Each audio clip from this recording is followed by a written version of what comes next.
Picture walking through a mist-covered forest at dawn, the sunlight barely piercing the thick canopy above. The air is dense with the scent of damp earth and pine needles, while distant birds call softly, their songs weaving through the cool morning air like whispers from an ancient world. Beneath your feet, fallen leaves muffle your steps as you venture deeper into this timeless realm. It feels as though you've stepped out of the modern world and back into a time when shadows held secrets, and the unseen was as real as the tangible. Now, imagine that in this very forest once lived a group of enigmatic beings, known only to a few ancient storytellers, whose tales vanished from memory like fog under the noonday sun. These were the forgotten cult of the eyeless, creatures shrouded in mystery, worshipped and feared, yet whose existence now lies nearly erased from our collective consciousness. Who were these eyeless beings exactly? What purpose did they serve in the minds and lives of those who told their stories? And why were they so completely forgotten, as if a deliberate silence swallowed their very name? This is the story we step into, one that moves between the realms of myth and history, of fear and fascination. Let me take you there. This might be the strangest thing about the forgotten cult of the eyeless. They were said to possess no eyes. Not simply blind, but entirely eyeless, their sockets vacant, yet they could see more than any of us ever could. How could such creatures, devoid of sight as we understand it, occupy a place of spiritual and social importance? In fact, these beings were less about physical vision and more about insight, the kind of perception that penetrated beyond the surface into the very soul of the world. In the traditions preserved in dusty manuscripts found in 14th century Scandinavia, the cult was described as a secretive order of prophets and guardians who followed a doctrine based on inner vision, relying on senses beyond the physical. Their eyelessness symbolized detachment from worldly distractions, the blind withdrawal from material appearance that allowed them to see the truth hidden beneath. Imagine that, not needing eyes to see what others could only dream of. In a world governed by appearances and spectacles, their lack was their greatest power. These stories come primarily from the lands around modern-day Sweden and Norway, regions steeped in frost and forest, where mist-laden mornings gave birth to many supernatural beliefs. Folklorist Margit Hansen, who first compiled the fragmented tales of the eyeless in the early 20th century, referred to them as the original spiritual social workers, guiding communities through crises, mediating disputes, and interpreting signs from the natural and supernatural worlds alike. In a sense, these eyeless seers function like ancient therapy sessions, helping people cope with the uncertainties of life by providing calm interpretation and spiritual guidance. One famous tale recorded in a 15th century Icelandic codex captures the essence of their mystical role. It tells of the small settlement of Hrafnheim, where crops began to fail and sickness spread like wildfire. The villagers, desperate and fearful, summoned Eigil, the famed eyeless seer, known for her ethereal presence and unsettling calm. Eigil arrived, her face smooth and unmarked by eyes, giving an eerie impression like a mask carved from bone. She spoke only in riddles, her voice a low murmur like the rustle of dead leaves, but her words pierced the villagers' hearts. "Fear not the loss of sight," Eigil said, "for it is the blind who see the unseen. The shadow's meaning lies beyond the light you clamor for." Though cryptic, her prophecy spurred the villagers to reevaluate their relationship with the land and each other. They began to honor the cycles of nature more deeply, to offer sacrifices and rest to the forest that sustained them. Months later, rains came and the earth healed.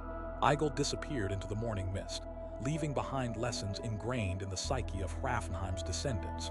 This should be no surprise. What these tales really reveal is an ancient human yearning for guidance amid chaos, a way to cope with the unpredictability of existence through enigmatic figures who seemed closer to the divine than human. The eyeless figures served as living metaphors for insight not reliant on the physical senses, but on intuition, empathy, and the reading of signs. In the oldie world, before science ruled the minds of men, there was room for this kind of knowledge. But the cult of the eyeless was more than just mystical counselors. It was a complex social phenomenon that reflected and shaped regional identity. In 12th century Norway, for example, these figures were slightly less otherworldly and more tangible community members. Local laws mentioned the Veil Keepers, a guild-like subset of the cult that not only foretold weather and fortune, but also acted as mediators between feuding clans. Their eyeless iconography functioned as a symbol of impartiality. Without eyes, no favor could be shown, no partiality granted. They were nature's version of security cameras, watching without bias. Folklorist Lars Osberg points out that this role was vital in tightly knit but fractious societies, where disputes could escalate into violence. By entrusting their well-being and justice to these impartial, blind seers, communities found a way to channel conflict into ritualized, often therapeutic processes. In this sense, the cult's purpose transcended spiritual superstition and ventured into the realm of early social welfare. Imagine the atmosphere of a village meeting on a long winter's night. Firelight flickering against rough-hewn wooden beams, the smell of smoked fish hanging in the air, and the unwavering presence of a veil keeper seated in the corner. No eyes to meet yours, only an infinite darkness that compelled respect and quiet contemplation. These moments were not mere superstition, but deliberate social mechanisms to preserve peace and order. Like medieval social workers, they managed tensions and fostered community resilience through the power of ritual and silent witness. Yet beneath this behavior lay a powerful cultural message about avoidance and engagement. Scholars believe the eyeless motif operated as a cautionary symbol. To truly understand complex social dynamics, sometimes you must close your eyes to immediate judgments and see the deeper patterns beneath the chaos. It's like putting on blinders to avoid distraction, focusing instead on the essential truth. The cult challenged people to rethink what seeing meant in moral and communal terms. But as centuries passed, these roles began to fade, supplanted by new systems of governance and emerging religious structures. The advent of Christianity in Scandinavia during the late medieval period slowly eroded the authority and presence of these ancient figures. The cult, once vibrant and central, became whispered folklore at best. Their eyeless images, once richly symbolic, were dismissed as demonic or heretical in many chronicles. This reveals something deeper about how cultural shifts reorder our relationships to the unseen and the unknown. Where once the eyeless symbolized wisdom beyond physical sight, the growing emphasis on linear, dogmatic belief systems constrained spiritual imagination. The rise of print culture and the enforcement of official churches effectively erased alternative modes of knowing, leaving these beings stranded in the forgotten corners of history. What these tales really reveal, then, is the fragility of intangible heritage, how vibrant myths can dissolve when new paradigms demand different truths. In the 19th century, fragmented scholarly accounts and folk collectors struggled to piece together the scattered references to the cult, but always found the trail growing colder. By the time Margit Hansen published her research, even oral memories had vanished. And yet, the echoes of the cult persist in subtle ways, like an undercurrent beneath the surface of modern culture. Consider how contemporary psychology celebrates mindfulness and intuition, a return to inner vision that the eyeless once embodied. Their cult was, in a sense, the original environmental activists, urging respect and attunement to natural cycles long before such ideas became mainstream. The reclaiming of silence and stillness as paths to understanding is a familiar theme now, but was radical in its time. Transitioning from social and spiritual dimensions, the cult also held a deep mythic significance, what the eyeless represented as archetypes within human consciousness. In Jungian terms, these figures can be seen as manifestations of the blind seer archetype, melding ignorance and insight, loss and knowledge. They hold a paradox. By lacking eyes, they see more. This inversion challenges our assumptions, an early lesson in paradox and mystery as a form of wisdom. Their primary narrative often involves a journey, a rite of passage where an initiate surrenders sight to gain vision. One such story comes from a 13th century saga recorded in the Oppdal region of Norway. It tells of a young woman, Sigrun, blinded by sacrifice during a solemn ritual, who then communes with the forest spirits and gains prophetic gifts. Her blindness is not a punishment but a transformation, a shedding of old perceptions that blinds common eyes and opens new doors of understanding. The story is richly atmospheric. The smell of pine resin, the chill of the mountain air, the chant of unseen voices stirring leaves at dusk. Sigrun's transformation encapsulates a profound human truth found in many world traditions. The path to wisdom often requires letting go of what we rely on most. The cult's narratives thus operate simultaneously as spiritual instruction and social metaphor. Yet, despite their powerful symbolism and rich cultural context, the forgotten cult of the eyeless slipped away from memory in part because the world they inhabited, one balance between tangible reality and the mysterious unknown, began to vanish. As cities grew, empires centralized, and rationalism spread, the need for blind seers diminished. The cult's niche, built on liminality and ambiguity, was incompatible with a world demanding visible proof and overt control. So, where does that leave us today? In a time flooded with screens and constant visual stimuli, the idea of not seeing as a path to deeper understanding is strangely refreshing, even revolutionary. Perhaps the forgotten cult of the eyeless is calling us to remember that some truths cannot be captured by sight or data, but demand a quiet turn inward. They remind us that in the shadows between worlds, where the unseen dwells, there remain lessons for those willing to listen. As we continue this journey into the forgotten, we'll discover more about their rituals, their sacred places hidden in deep forests, and the songs that preserved their memory for centuries. But for now, imagine the silhouette of an eyeless figure by the fireside, silent yet speaking volumes. A guardian of mysteries lost to time but not to spirit. And in that silence, perhaps we too can learn to see. As dawn breaks and the mist clings stubbornly to the mossy forest floor, the lingering whispers of the forgotten cult of the eyeless begin to stir once more, phantoms dissolving into the gray light but never quite gone. But there's more to this story, more than the silent figures and missing eyes. To truly understand them, we must step beyond the fragmented tales and peer into the heart of a ritual, carried out in the shadow of ancient pines, where the boundary between the seen and unseen thins to a breath's width. Let me take you there. In a valley nestled deep within the Norwegian highlands, a rite was performed that speaks directly to the soul of the cult. Here, generations ago, an initiate would enter a sacred grove cloaked in twilight. The air was thick with the scent of damp leaves and resin, and the faint sound of chanting floated like a breeze swirling through the branches.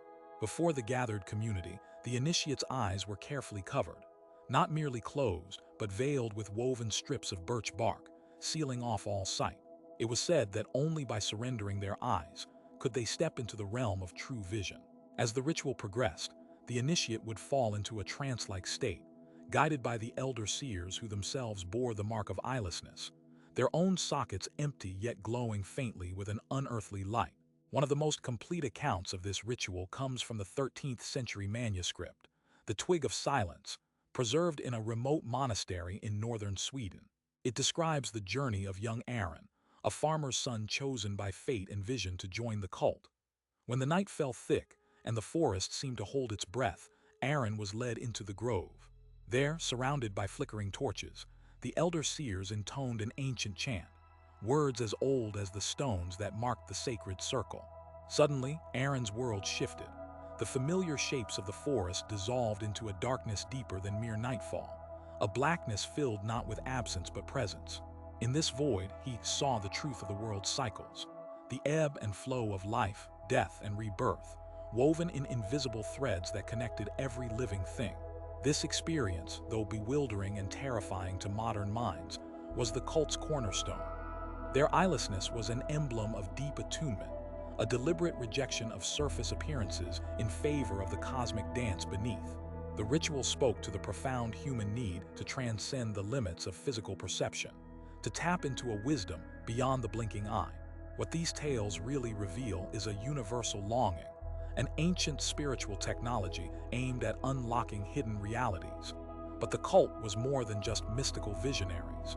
It was intricately woven into the fabric of communal life. Historical records from the 11th and 12th centuries reveal that eyeless were often mediators in disputes, healers of spiritual and physical ailments, and custodians of natural law. Law codes from the Trondheim region mention the silent judges, a subset within the cult who presided over conflicts by invoking their blind impartiality. By relinquishing sight, these judges ensured judgment free from personal bias, a concept modern culture echoes in ideals of fairness and justice, but rarely embodies so poetically. Imagine a feuding pair of farmers confronting one another in a dimly lit hall. the tension thick as smoke. The silent judge, seated calmly with vacant eye sockets, listens not to words but to the spirit behind them, sensing emotions and unseen motives. Their presence alone calls for honesty and surrender of ego, a reminder that beneath quarrels lie shared bonds with the earth and community. The eyelessness guarantees impartiality. No glance or gaze can betray a hidden preference, only the unwavering truth. This reminds us of nature's version of security cameras, impartial watchers who see all without judgment. However, the cult's unique social position also created friction. As Christianity spread through Scandinavia, the eyeless were increasingly labeled heretics or servants of dark forces.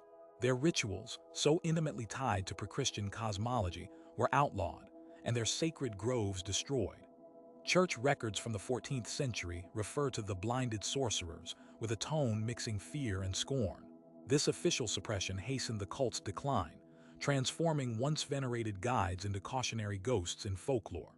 Yet, what lies beneath this repression speaks to something deeper about cultural evolution. As one spiritual paradigm waned, another emerged, often unwilling to accommodate the paradox and mystery that the eyeless embraced.